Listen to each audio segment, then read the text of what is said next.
जी बिस्मिल्लाहिर्रहमानिर्रहीम। हम इस मीटिंग से इमोशनल इंटेलिजेंस स्टार्ट करने लगे हैं, जिसमें हम न्यूरो साइंस को देखेंगे, साइकोलॉजी को देखेंगे, इमोशंस को देखेंगे और बिहेवियर को देखेंगे। और एक तीन चार चीज़ों को हम कनेक्ट करने की कोशिश करेंगे सीरत सल्लल्लाहु अलैहि वसल्लम के साथ, रसूलुल्लाह सल्लल्लाहु अलैहि वसल्लम की अ, जो अखलाकियात हैं उनके साथ, उनका एक एक एक्शन, उसके पीछे वजह क्या थी, उसके पीछे साइकोलॉजी क्या थी, उसके पीछे बिहेवियर क्या था, इमोशन कौन से चल रहे थे। तो उस सब को हम देखने की कोशिश करेंगे। और ये कोई कोर्स नहीं है, हम सिर्फ एनालाइज कर रहे हैं, सिर्फ न्यूरो साइंस को देख रहे हैं ताकि हमें अपना बिहेवियर समझ में आ सके। आप सबको आइडिया है न्यूरो साइंस का पहले से, या इमोशनल इंटेलिजेंस के बारे में आपने सुना हो, कभी कोर्स किया हो?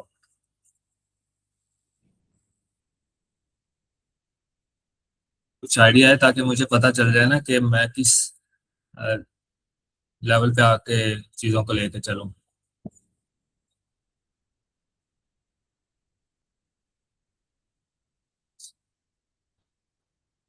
नहीं सर, साइंटिफिकली खास नॉलेज नहीं है, बट जो बेसिक्स जैसे कि लास्ट क्लास में आपने डिस्कस किया था उन हॉर्मोन्स के बारे में थोड़ा बहुत, और इमोशनल इंटेलिजेंस के बारे में, मतलब बेसिक आइडिया। चलें हम स्टार्ट करते हैं, जहाँ से ना समझ आई आपने मुझे वहीं पर रोक लेना, क्योंकि थोड़ी सी न्यूरो साइंस भी आएगी बीच में, लेकिन उसका पढ़ने का मकसद यही है कि हम बिहेवियर को देखें, हम अपने अंदर हमारे केमिकल्स काम किस तरह से कर रहे हैं उसको देखें। ओके, न्यूरो साइंस साइकोलॉजी की बेसिक है, बेसिक से स्टार्ट होता है।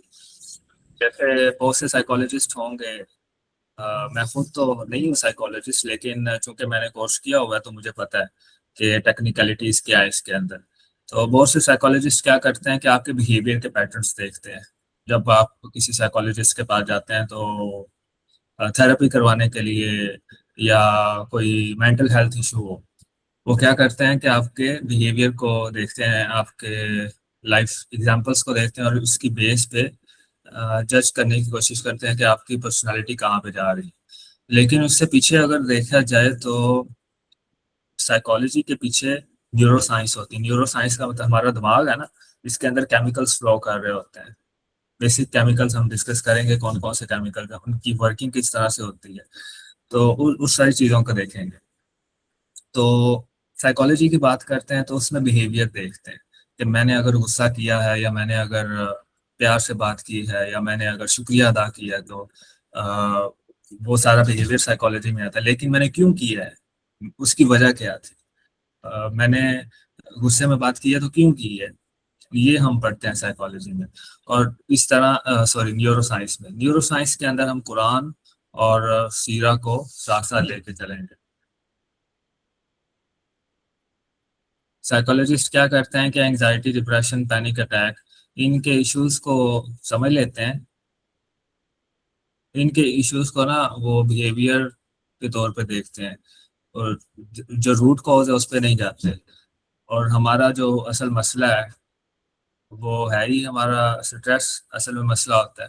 तो स्ट्रेस की इमोशंस क्या होते हैं, कौन सा इमोशन फ्लो कर रहा होता है, कौन सा केमिकल फ्लो कर रहा होता है एक्चुअली। तो अगर हम सिर्फ बिहेवियर को देखेंगे तो उससे उस वो रिजल्ट नहीं आ सकता, जो कि अगर हम केमिकल्स को देखें, केमिकल्स फ्लो किस तरह से करता है, अगर हम इसको देखें। ठीक है, तो चार बेसिक केमिकल्स हैं जो हमारे चल रहे होते हैं हमारे लाइफ के अंदर: ऑक्सीटोसिन, डोपामीन, सेरोटोनिन और cortisol.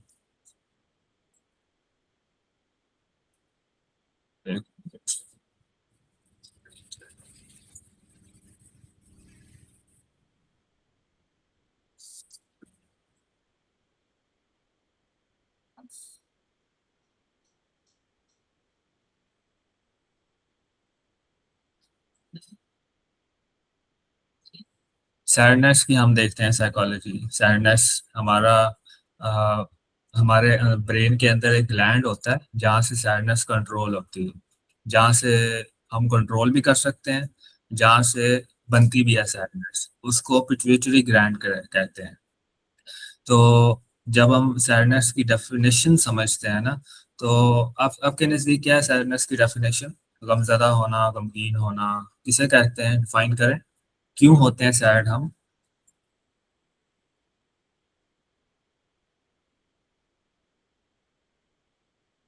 What is the main reason for sadness?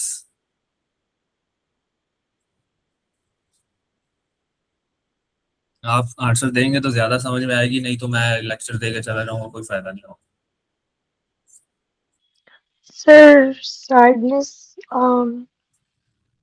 sadness is the we experience it when we are lacking something in our life. किसी चीज की खलल हो, किसी चीज की कमी हो हम्म। लाइफ में.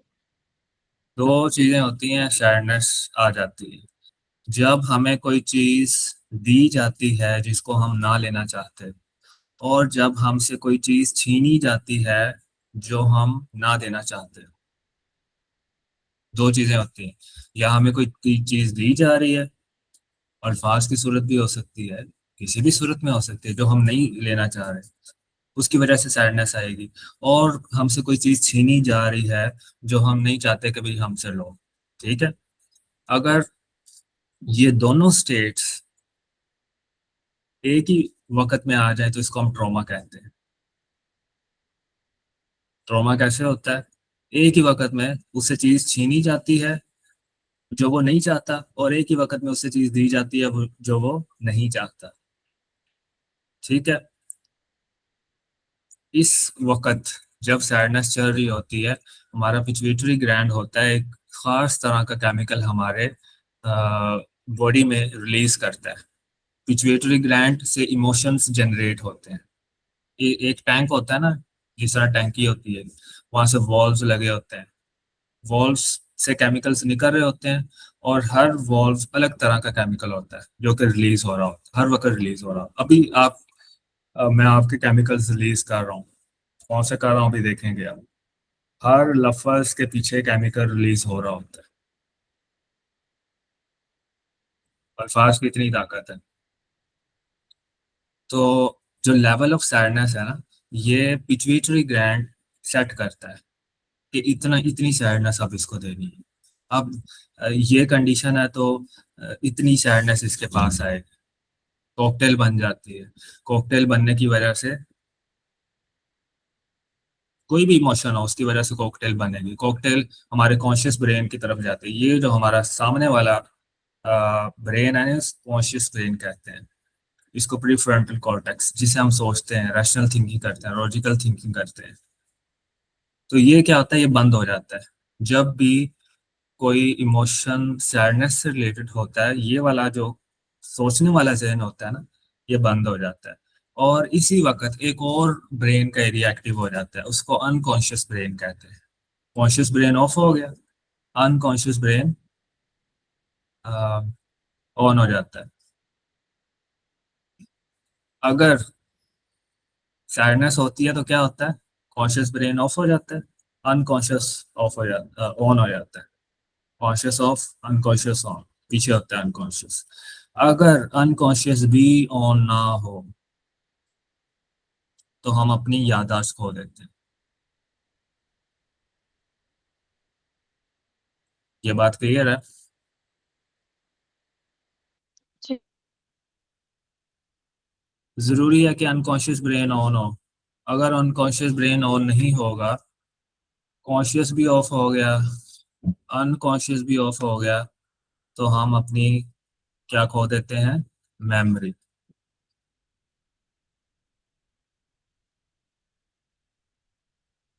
अब मैंने क्या कहा था आपको, कि जब सैडनेस होती है तो कौन सा ब्रेन एक्टिव होता है, ब्रेन एरिया कौन सा एक्टिव होता है? Unconscious. अनकॉन्शियस। ये जो अनकॉन्शियस ब्रेन और एरिया होता है ना, ये हमारी बॉडी को कंट्रोल कर रहा होता है। जैसे हम कहते नहीं है कि कॉन्शियस ऑफ हो गया तो अनकॉन्शियस आ गया।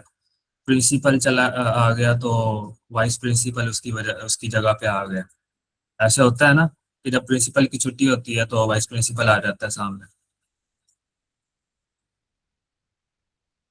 तो बिल्कुल इसी तरह से कॉन्शियस ऑफ हो गया, अनकॉन्शियस एरिया ब्रेन का ऑन हो जाता है।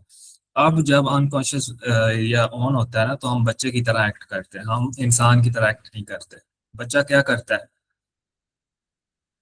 देखता है और उसी तरह एक्ट करता है। ऐसे ही होता है ना, इंसान होता है वो सोचता है। जब अनकॉन्शियस ऑन होता है तो सोचना उसका बंद हो जाता है। बस अब सोच नहीं सकता क्योंकि कॉन्शियस ब्रेन ऑफ हो गया ना, बच्चे की तरह बिहेव किया जाता है। अब जो अनकॉन्शियस ब्रेन के की जो इंफॉर्मेशन होती है वो एक ग्लैंड से आ रही होती है, उसको बेसल गैंग्लिया कहते हैं।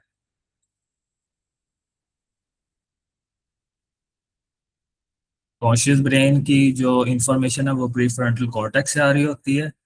अनकॉन्शियस ब्रेन की इंफॉर्मेशन बेसल गैंग्लिया से आ रही होती है। बेसल गैंग्लिया आपका वो हिस्सा है जो कि पहले 12-13 साल के अंदर जो भी इसके अंदर स्टोर किया जाता है वो एक्ट करता है, उसके मुताबिक एक्ट करता है। एक मिनट में माउस नहीं चल रहा। जी यहाँ तक मुझे बताएं, क्लियर हुआ है? जी सर। ये सर जब आप बता रहे ना तो हमारे साथ हमारे घर में ऐसा हुआ है। जी जी ऐसा होता है। हाँ, क्योंकि आप बोल रहे ना कि बच्चे के इसमें आ जाता है उनका दिमाग, तो वैसा ही हुआ है हमारे ससुरे के साथ। अचानक में ना उनका दिमाग बच्चे पर आ गया हुआ था, और उनको बचपने की याददाश्त थी, बाकी बाकी सब भूल गए थे वो। जी बिल्कुल इसी तरह। और भी आपको जो एग्जाम। 12-13 साल आपने कहा ना अभी, उतना ही उनको याद था, बाकी उनको अपनी जी। वाइफ बच्चे वगैरह कुछ भी याद नहीं उनको। और डॉक्टर को बता रहे तो डॉक्टर बोलते नहीं, नॉर्मल है, कुछ नहीं। उनको बीमारी ही नहीं बता रहे थे कौन सी। एग्जैक्टली। और उनके भाई बहन उतने ही उनको याद है, बाकी सबको भूल गए थे वो, कुछ भी याद नहीं था उनको। जी तो ये क्यों होता है, व्हाई इट हैपेंस? अभी आपने बोले ना वो अनकॉन्शियस करके। जी अनकॉन्शियस ब्रेन ऑन हो जाता है, और कौन सा ऑफ होता है? कॉन्शियस ब्रेन, जहाँ से वो उसमें सोचना होता है हाँ, वो वो ऑफ हो जो जाता है। ऑफ हो जाता करके। जी। क्योंकि और डॉक्टर ने हमको ये सब नहीं बताया, अभी आपने बोलने पे फिर हमको याद है कि इस वजह से ऐसा हुआ लगता है उनके साथ करके। अभी मैं आपको बताता हूँ कि इस्लाम हमें इस बारे में क्या कहता है।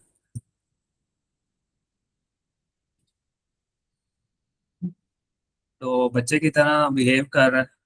अब बेसल गैंग्लिया मैंने कहा था कि वो हिस्सा है जो कि पहले 12-13 साल के अंदर बच्चे का बन चुका होता है।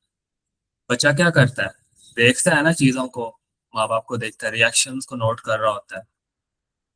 वो जो रिएक्शन नोट कर रहा होता है वो बेसल गैंग्लिया के अंदर स्टोर हो रहे होते हैं उसके,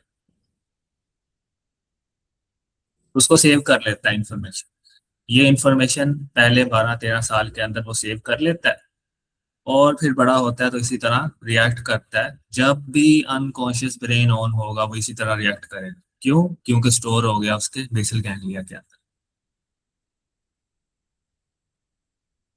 अब हमें हमारे नबी सल्लल्लाहु अलैहि वसल्लम ने फरमाया है कि सबर सदमे की पहली खबर पर है। जब भी पहली खबर होगी उसी वक्त सबर होगा, उस वक्त सबर करना जरूरी है। सदमा आया उस वक्त सबर करेंगे तो इसका फायदा होगा। अब ये जो पिट्यूटरी ग्लैंड होता है ये टाइम लिमिट भी बताता है हमें अनकॉन्शियस ब्रेन के ऑफ होने की। इतनी देर तक ऑफ रहेगा, इतने दिनों तक ऑफ रहेगा। जो ज्यादा मैक्सिमम टाइम होता है अनकॉन्शियस ब्रेन के ऑफ होने का वो 72 आवर्स होता है। कोई भी इमोशन हो, किसी भी इमोशन की वजह से जो अनकॉन्शियस ब्रेन ऑफ रहता है वो 72 आवर्स रहता है। सॉरी, कॉन्शियस ब्रेन जो ऑफ रहता है वो 72 आवर्स रहता है। फिर उसके बाद कॉन्शियस ब्रेन ऑफ हो जाता है, ऑन हो जाता है, सॉरी। अब मुझे बताएं, 72 आवर्स में कितने घंटे होते हैं, कितने दिन होते हैं? 3। 3 दिन होते हैं। और आप सल्लल्लाहु अलैहि वसल्लम ने क्या फरमाया कि एक किसी करीबी रिश्तेदार के मरने की वजह से कितने दिन तक सोम मनाना चाहिए? 3 days. 3 दिन तक। क्यों? क्योंकि 3 दिन के बाद उसका कॉन्शियस ब्रेन ऑन हो जाता है। कोई भी ट्रॉमा है, सर कॉन्शियस या अनकॉन्शियस? कॉन्शियस ब्रेन ऑन हो जाता है उसका। कॉन्शियस, क्योंकि अनकॉन्शियस तो वो बचपना का बता रहे ना सर। जी, तक अनकॉन्शियस ऐसा वही, नहीं है, इंसान ऐसा।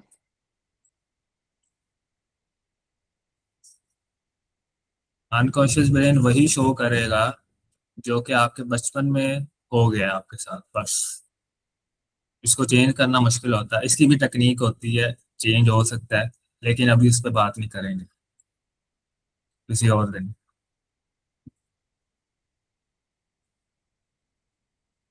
तो इस्लाम क्या कर रहा है, हमें ब्रेन केमिस्ट्री बता रहा है। ये ब्रेन केमिस्ट्री नहीं है कि 3 दिन के बाद ही आपने सोग नहीं मनाना, मना कर दिया गया 3 दिन के बाद नहीं मनाना। क्यों? क्योंकि 3 दिन के बाद कॉन्शियस ब्रेन ऑफ ऑन हो जाता है, सोचने वाला जहन ऑन हो जाता है, आप सोच सकते हैं। 3 दिन तक आप सोच ही नहीं सकते हो।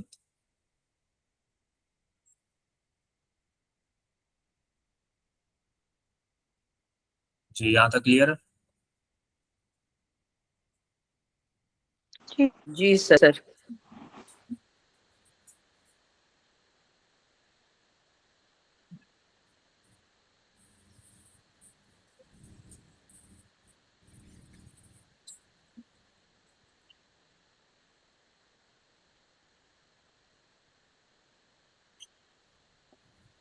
जी, तो आगे चलते हैं।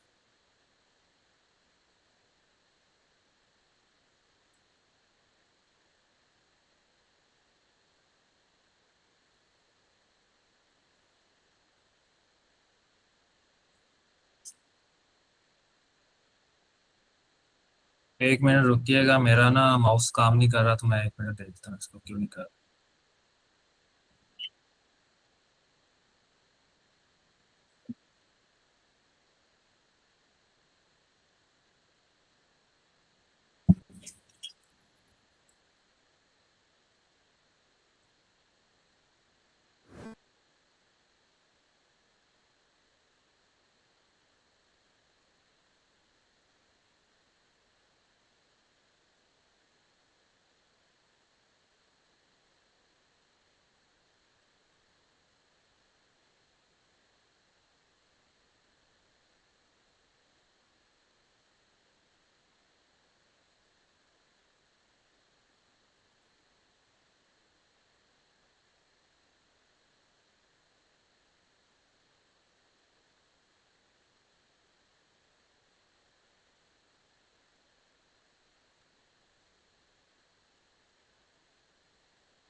मैं मीटिंग दोबारा ज्वाइन करता हूँ,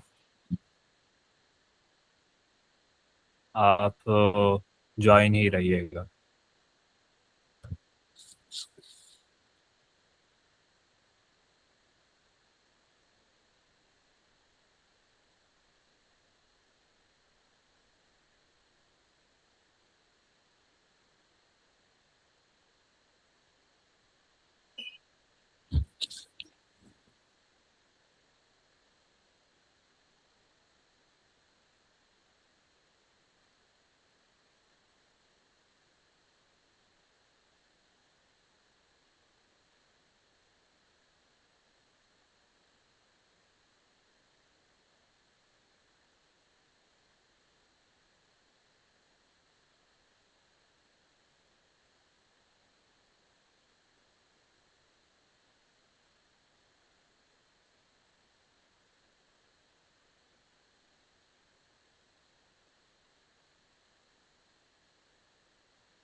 जी, लैपटॉप पे कुछ इशू आ गया तो मैं अब मोबाइल से ही स्टार्ट करूंगा। मेरी आवाज़ आ रही है? जी सर। जी सर। ओके।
जी,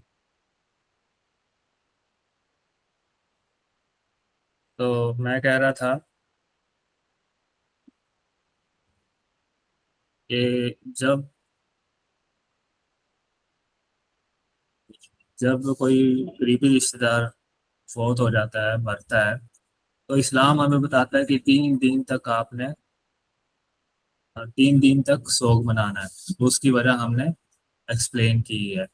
अब देखें कि आप सल्लल्लाहु अलैहि वसल्लम ने किस तरह से हमें फरमाया है, वो दुआएं कौन सी हैं कि जी जो करने का हुक्म दिया है, कि जब हमारा कोई करीबी रिश्तेदार इंतकाल करता है तो उसको तसल्ली देने के लिए हम कौन से जुमले बोलते हैं, वो भी आप सल्लल्लाहु अलैहि वसल्लम ने बताए हैं। तो कौन से जुमले होते हैं जो हम बोलते होते हैं जब उसके पास जाते हैं?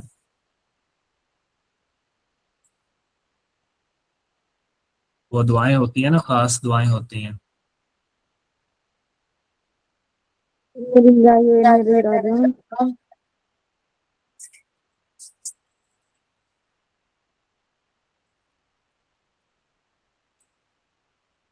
जी, इन्ना लिल्लाहि व इन्ना इलैहि राजिऊन।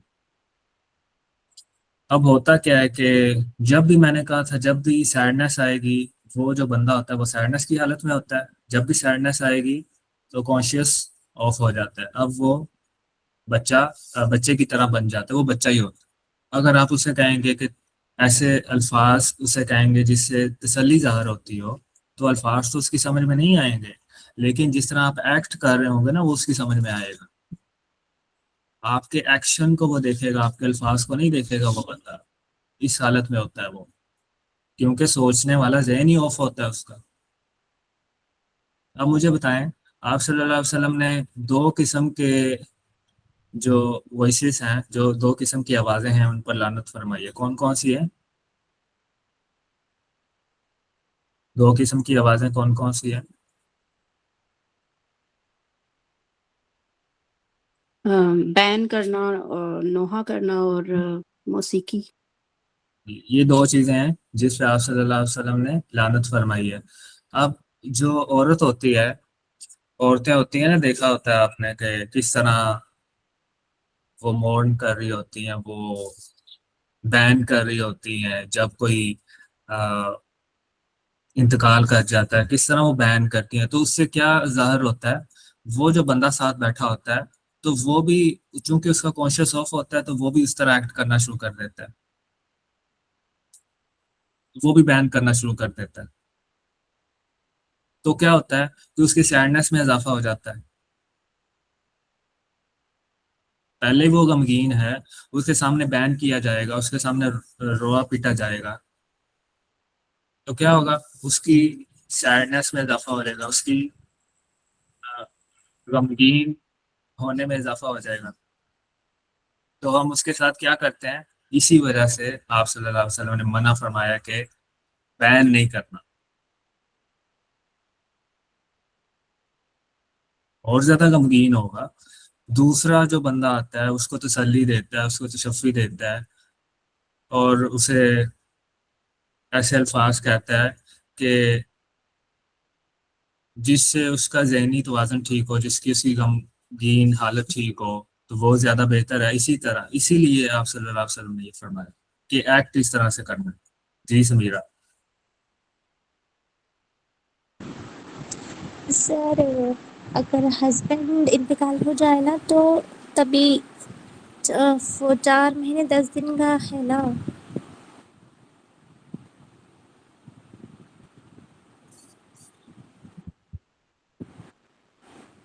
वो तो इद्दत है ना सिस्टर, वो दैट्स डिफरेंट थिंग, वो इद्दत होती है। साइंटिफिक वो 40 डे, वो 4 मंथ्स सोग नहीं हो सकता, सोग 3 दिन का ही होता है। वो इद्दत की आप बात कर रही है ना। लेकिन उनको तो इजाजत है ना कि गम मना सकते हैं। वो घर पे रहते हैं, चार दीवारी में रहते हैं, आई थिंक 4 महीने का, ये गम 100 महीने। गम मनाने के लिए नहीं है उनको, यानी ऐसा पर्दा किया हुआ है यानी सिर्फ। पर्दे के लिए 4 हाँ, मंथ्स है, पर्दे के निकाह लिए से कि वो रोकने के बाहर नहीं लिए जा है, सकते, कुछ नहीं, सिर्फ गैर निकाह मर्दों के नहीं साथ कर पूरा सकते। पर्दा, ऐसा। 4 महीने 10 दिन की इद्दत दी गई है उनको। जी, इद्दत के लिए होता है वो।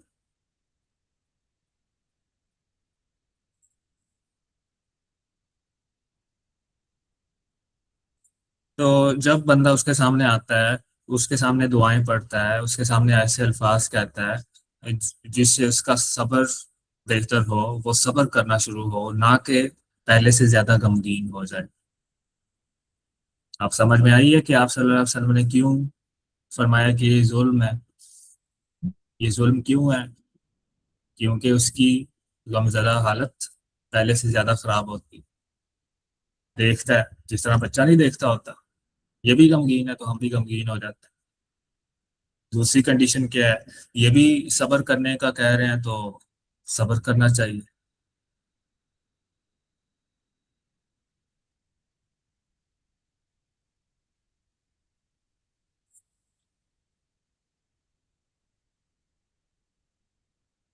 तो इसी तरह, इसी आपने इसी एंगल को समझना है।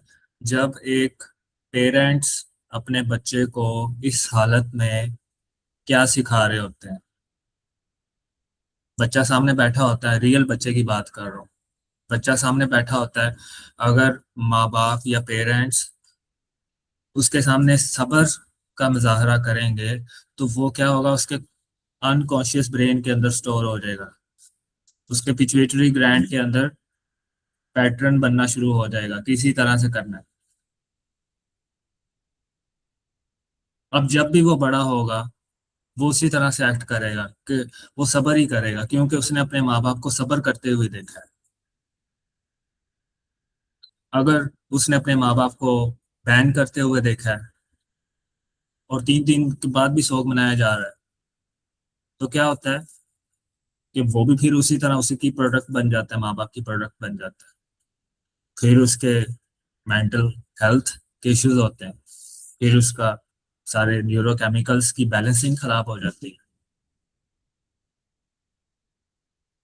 आप सल्लल्लाहु अलैहि वसल्लम ने फरमाया, जिसने एक बच्चे को या एक बच्ची को मेरी नहज के ऊपर बालिग कर दिया तो मेरे साथ ऐसे होगा।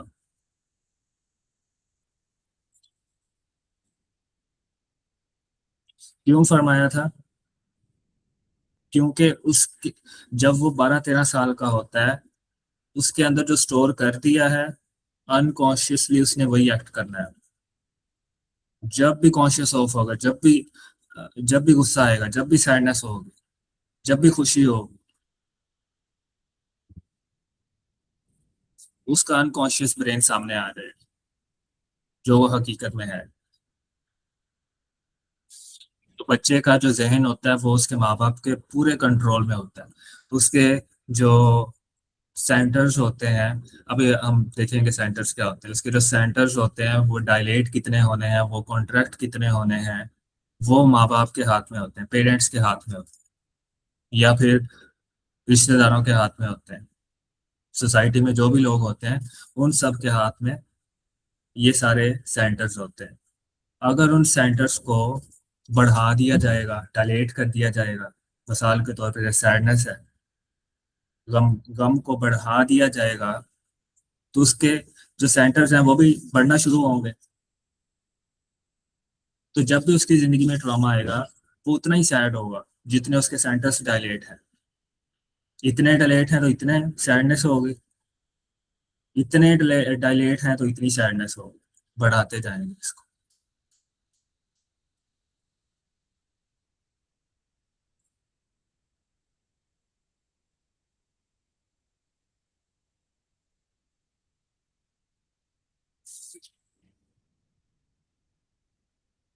अब ये क्यों हो रहा होता है? क्योंकि माँ बाप का हर रिएक्शन उस बच्चे के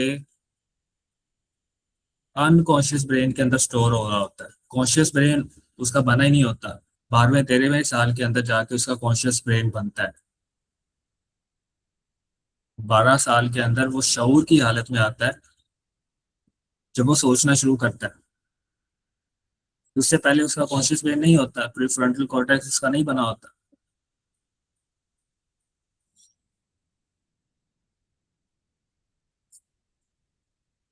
तो किस तरह से ये हदीस हमें बताती है कि माँ बाप के लिए बेहतरीन नमूना है कि जब सदमा आए तो आपने सब्र करना है, पहली खबर पे सब्र करना है। अब क्या होता है 72 आवर्स के बाद, मैंने क्या कहा था कि क्या ऑन हो जाता है? कॉन्शियस चेस हो जाता था दिमाग। जी, कॉन्शियस ऑन हो जाता है। अब क्या होता है, अगर कोई बंदा उस वक्त गमगीन होता है तो वो उसकी अपनी गलती होती है। सोचने की हालत में आ गया वो, अब उसकी अपनी गलती होगी जब वो गमगीन होगा, क्योंकि वो जान के ऐसी सोच सोचेगा, डिप्रेसिंग स्टेज में जान के जाने की कोशिश करेगा।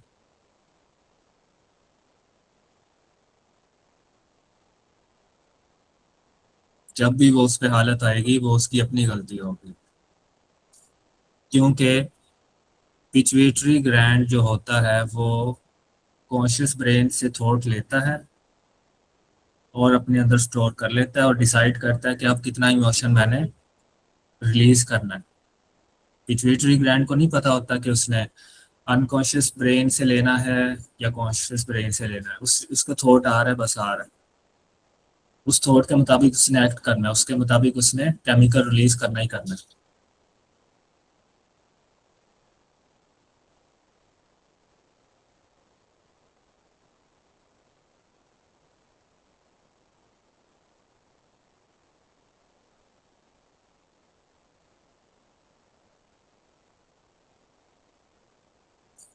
तो इसके बाद सेरोटोनिन है।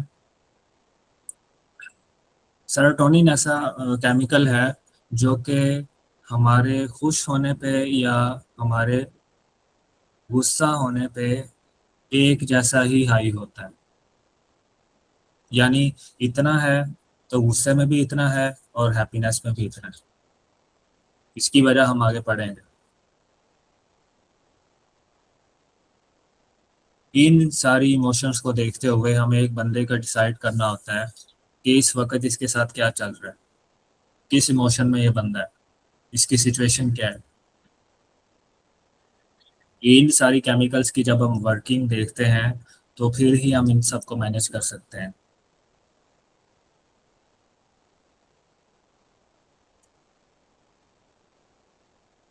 जी, यहाँ तक कोई सवाल है तो बताएं, नहीं तो आगे चलते हैं।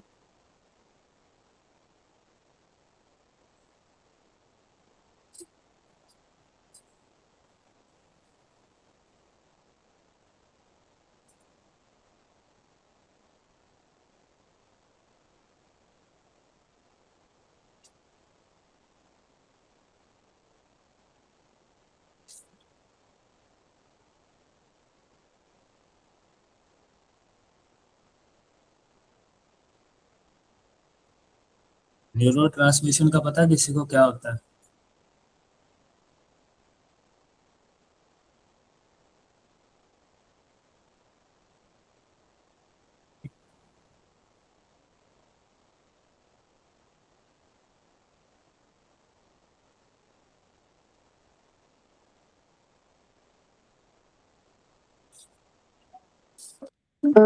जी, थॉट प्रोसेस जैसे ब्रेन में काम करती है। सारे जैसे ही हम कोई चीज किसी के बारे में सोचते हैं या उस पे फिक्र करते हैं, जरा एक्सप्लोर करते हैं उसको, तो न्यूरॉन्स बनते हैं और वो उसका जो न्यूरॉन्स एक न्यूरॉन से दूसरा और उसकी जो डेंड्राइट्स बनते हैं, तो उस पूरे प्रोसेस को न्यूरोट्रांसमिशन कहते हैं। हर लफ्ज जो हम बोलते हैं उसके पीछे नफ्सियाती अमल होता है, उसके पीछे साइकोलॉजिकल प्रोसेस होता है, उसको न्यूरो ट्रांसमिशन कहते हैं। जिस तरह एक रिमोट नहीं होता, रिमोट से हम टीवी ऑन ऑफ करते हैं तो रिमोट क्या कर रहा है, सिग्नल भेज रहा है। टीवी का जो रिसीवर है वो क्या कर रहा है, सिग्नल रिसीव कर रहा है। इसी तरह से अल्फाज जब हम बोलते हैं यहाँ से ट्रांसमिट होते हैं, दूसरे बंदे के ब्रेन उसको रिसीव करते हैं। इस प्रोसेस को कहते हैं न्यूरो ट्रांसमिशन। ये हर वक्त हो रहा होता है जब भी एक्सप्रेशंस जब आप देते हैं। हर हर हर लफ्ज से ओके, थोड़ी लफ्ज और कंफ्यूजन एक्सप्रेशन होगी दोनों। थोड़ी सी। आई थॉट कि ये जो थॉट प्रोसेस होता है, जो जितना हम ज्यादा फोकस करते हैं इस चीज में, तो तब वो जो लाइटनिंग है दिमाग में वो फिर होती है, मैं इंसान तबकात की जो बात है कर रहा वो हूँ। हाँ, इंसान की बात करें। इंसान जब दूसरे से मुखातिब होता है ना, तो जो भी लफ्ज बोल रहा होता है, एक लफ्ज भी बोलता है, उसके रिएक्शन में न्यूरो ट्रांसमिशन होती है। ओके ओके आप जो बात कर रही हैं वो आगे की बात कर रही हैं। Okay okay. साथ साथ लेके चलते हैं। अच्छा। अच्छा, जो जो हमारा ब्रेन है वो इसी तरह से काम करता है। ब्रेन के अंदर ट्रिलियंस ऑफ न्यूरॉन्स होते हैं, अरबों खरबों न्यूरॉन्स होते हैं।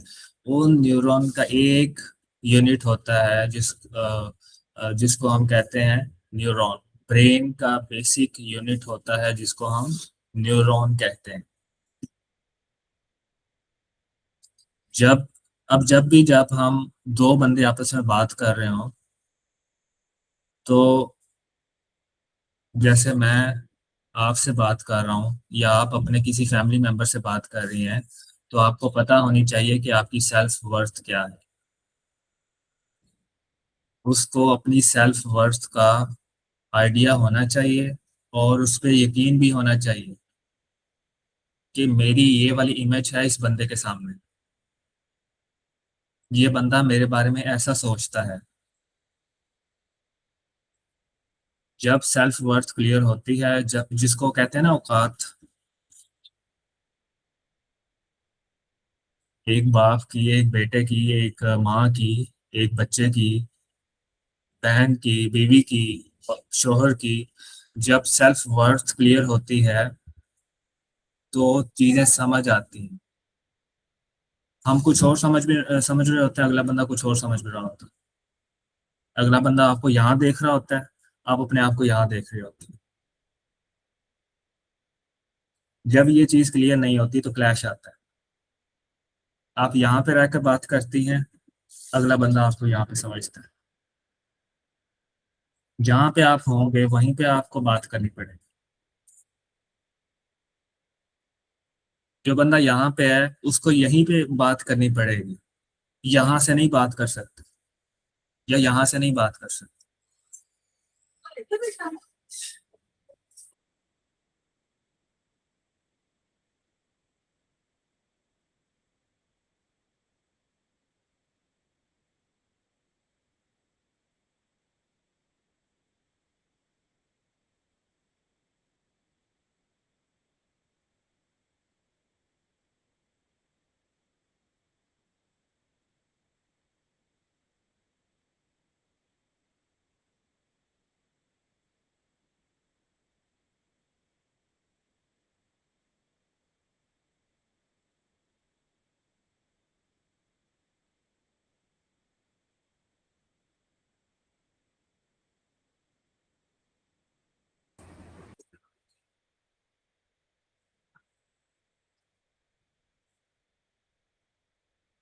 जी, तो सेल्फ वर्थ क्लियर होना जरूरी है।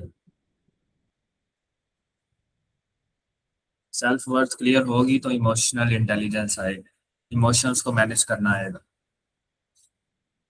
जब किसी अनइमोशनल इंटेलिजेंट बंदे को, जिसको इमोशंस का पता नहीं होता, इमोशन डीलिंग नहीं कर रही होती, इमोशन के साथ डीलिंग नहीं कर पाता, तो क्या होता है, जब उसको गुस्सा आता है तो हर किसी को गुस्से में डाल देता है, हर किसी को आग लगा देता है। ये किसकी निशानी है? इमोशनली अनइंटेलिजेंट बंदे। जब वो खुश होता है या होती है तो हर किसी को खुश कर देता है। इंसाफ का कोई करीना उसकी नजर में नहीं होता, इखलाक का कोई करीना नहीं। गुस्से में है तो पूरे घर को आग लगा दे, खुशी में है तो सबको खुश कर देना, दूसरे के पाँव में बिछ जाना। तो ये कब होता है? जब कोई इंसान इमोशनली अनइंटेलिजेंट होता है।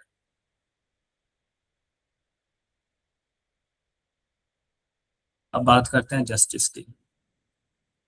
इंसाफ ऐसा करीना है, इंसाफ ऐसा ऐसी ऐसी सिफ्त है जो कि इंसान की फितरा में होती है। अल्लाह ताला ने उसको फितरा में दे के भेजा होता है इंसाफ को।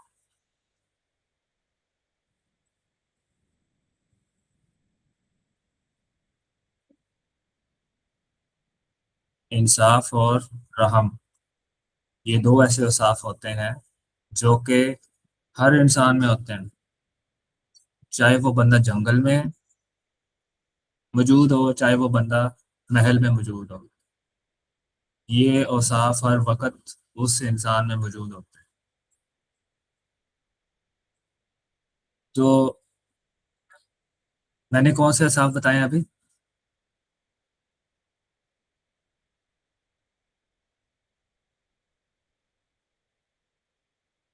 कौन से एट्रीब्यूट्स बताए हैं? दो, रहम और इंसाफ। रहम और इंसाफ। एक लीडर बनने के लिए रहम और इंसाफ होना उसकी लाजमी शर्त है। हर वक्त वो प्रैक्टिस करेगा इन दो औसाफ को, मर्सी एंड जस्टिस अपने फॉलोअर्स से कह रहा होगा कि ये दो एट्रीब्यूट्स हर वक्त चेक करते रहना मुझे।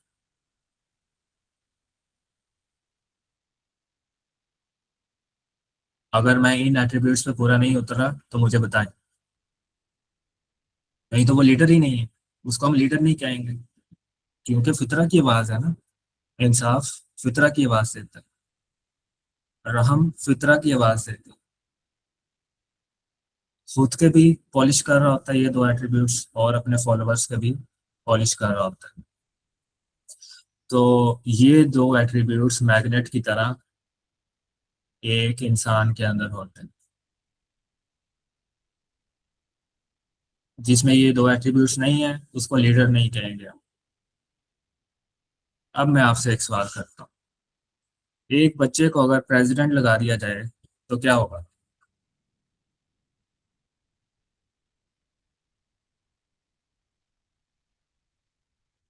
फिर तो सब डिसऑर्डर्ड हो जाएगा। सब कुछ धर्म भरम हो जाएगा, निजाम chaos.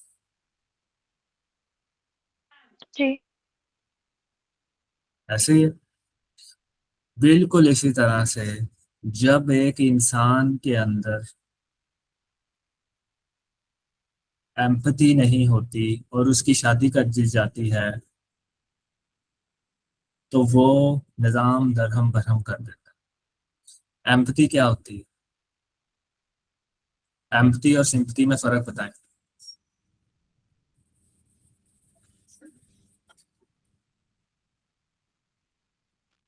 Sir sympathy is when, मतलब एग्जांपल कि हमने किसी के साथ बुरा होते देख लिया तो we feel bad for them, तो उनके लिए बुरा फील करना।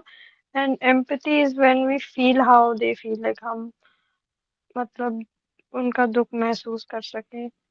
और या, महसूस तो दोनों में हो गया, फर्क क्या हुआ फिर?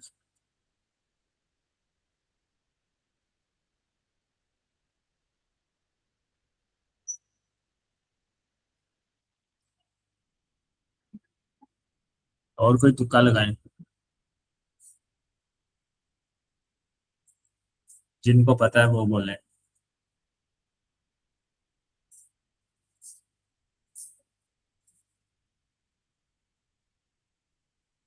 एम्पैथी की मिसाल दे के समझाएं।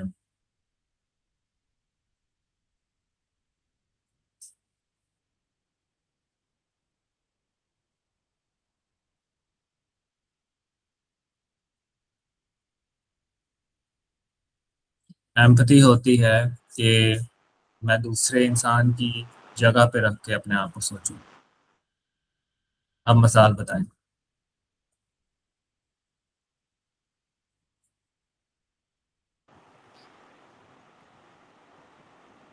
जी, घर पे अगर किसी की डेथ हो गई है तो उस जगह पे अगर मैं होता तो कैसा फील करता।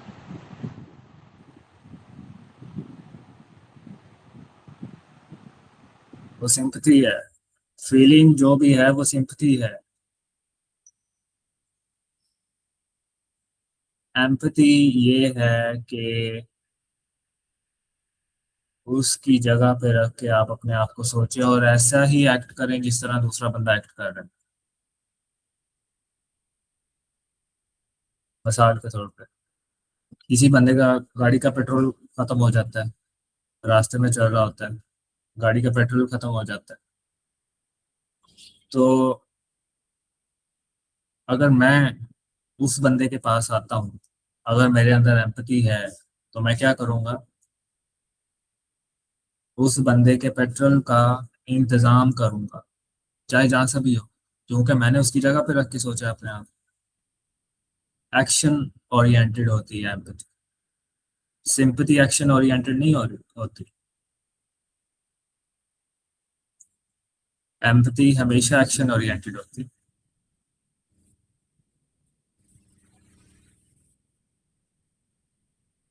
जी समझ में आ गया ये एम्पैथी?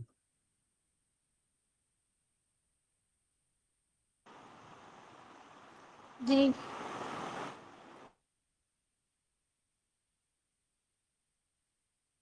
अब ये आपको तस्वीर नज़र आ रही है,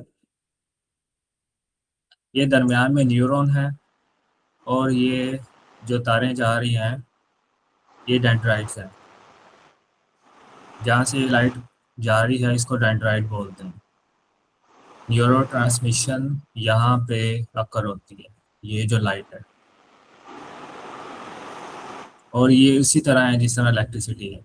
जिस तरह बिजली नहीं होती, बिजली प्रोड्यूस हो गई, एग्जैक्टली उसी तरह से जब न्यूरॉन ट्रांसमिट होता है, न्यूरॉन ट्रांसफर होता है, तो यहाँ पे इलेक्ट्रिसिटी प्रोड्यूस होती है। ये मिसाल है, ये वाली पिक्चर और ये वाली। अब आपको दो इमेजेस दिखाई दे रही हैं, इन दोनों में क्या फ़र्क है?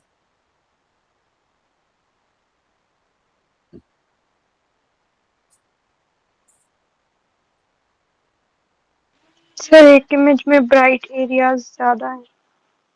ब्राइट एरिया ज़्यादा है और एक में कम है। तो ब्रेन के अंदर ना डिपार्टमेंट्स बने होते हैं। जिस तरह एक यूनिवर्सिटी के अंदर डिपार्टमेंट्स बने होते हैं, इसी तरह ब्रेन के अंदर भी डिपार्टमेंट्स बने होते हैं। जब हम मैथमेटिक्स को पढ़ते हैं, जब हम बायोलॉजी को पढ़ते हैं, तो एक डिपार्टमेंट ओपन हो जाता है, लिट हो जाता है, एक डिपार्टमेंट ऑन हो जाता है, रोशन हो जाता है। फिजिक्स पढ़ते हैं, एक और डिपार्टमेंट ओपन हो जाता है, लाइट आ जाती है उसमें। केमिस्ट्री पढ़ते हैं, एक और। क्यों? क्योंकि वहाँ पे न्यूरॉन्स टेक प्लेस कर रहे हो, न्यूरॉन ट्रांसमिशन हो रही होती, न्यूरो ट्रांसमिशन हो रही होती। जैसे न्यूरो ट्रांसमिशन होती है तो ये वाली लाइटनिंग आपको नजर आती है। पहला जो ब्रेन है इसके अंदर न्यूरो ट्रांसमिशन हुई है कि नहीं हुई?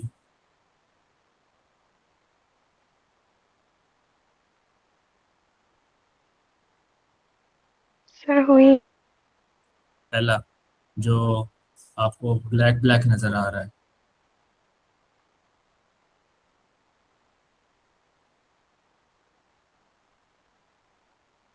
नहीं। नहीं हुई। तो जब न्यूरो ट्रांसमिशन नहीं होगी तो ब्लैक ब्लैक नजर आएगा, लाइट नजर ही नहीं आएगी। क्योंकि लाइट कब नजर आती है? जब न्यूरो ट्रांसमिशन होती है। न्यूरो ट्रांसमिशन कब होती है? जब आप नया नॉलेज सीखते हैं, नई स्किल सीखते हैं, नया एक्सपीरियंस करते हैं, नई जगह पे ट्रैवल करते हैं।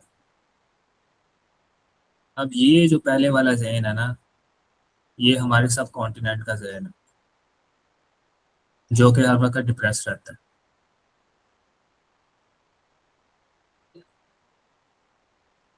ये वाला जो जहन है, ये एक डिप्रेस जहन नहीं है।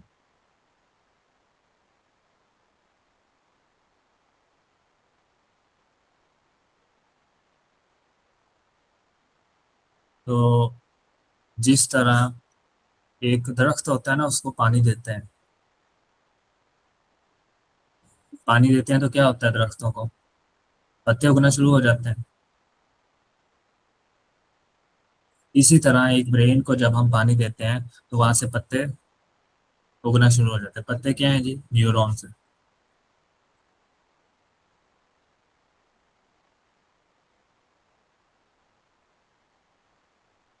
ये जो पहला ब्रेन है ना, ये हमारा है। क्योंकि अब हम पानी नहीं देते, हम नॉलेज नहीं देते, हम एक ही रूटीन में चलते जाते हैं। उस रूटीन में चलते जाने की वजह से क्या होता है? न्यूरो ट्रांसमिशन नहीं होती। ये जो हमारा दिमाग का हिस्सा रोशन है, ये इसी वजह से है क्योंकि हम उठते हैं, सोते हैं, काम करते हैं, नाश्ता करते हैं, खाना खाते हैं, फिर सो जाते हैं। इस वजह से ये रोशन है। अगर ये भी ना करें तो ये भी ऑफ हो जाएगा। जी, तो आज यहीं तक करते हैं।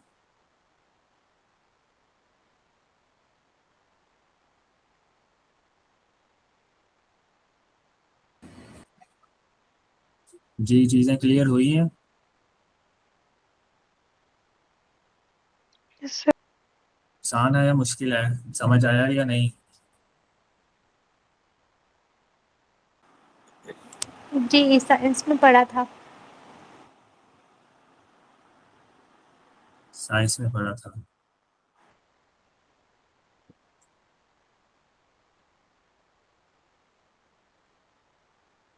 तो हमारा मकसद क्या है, हमने अपने नबी सल्लल्लाहु अलैहि वसल्लम को समझना, उसके लिए सब कुछ कर रहे हैं। हम साइंस तो नहीं पढ़ रहे ना, साइंस भी पढ़ रहे हैं। साइंस के जरिए से हम, न्यूरो साइंस के जरिए से हम कुरान समझने की कोशिश कर रहे हैं, अपने इमोशंस को समझने की कोशिश कर रहे हैं, ताकि समझ आए कि अंदर चल क्या रहा है। जब समझ आएगी अंदर क्या चल रहा है, तो फिर जो बिहेवियर है वो भी सेट होगा। राइट।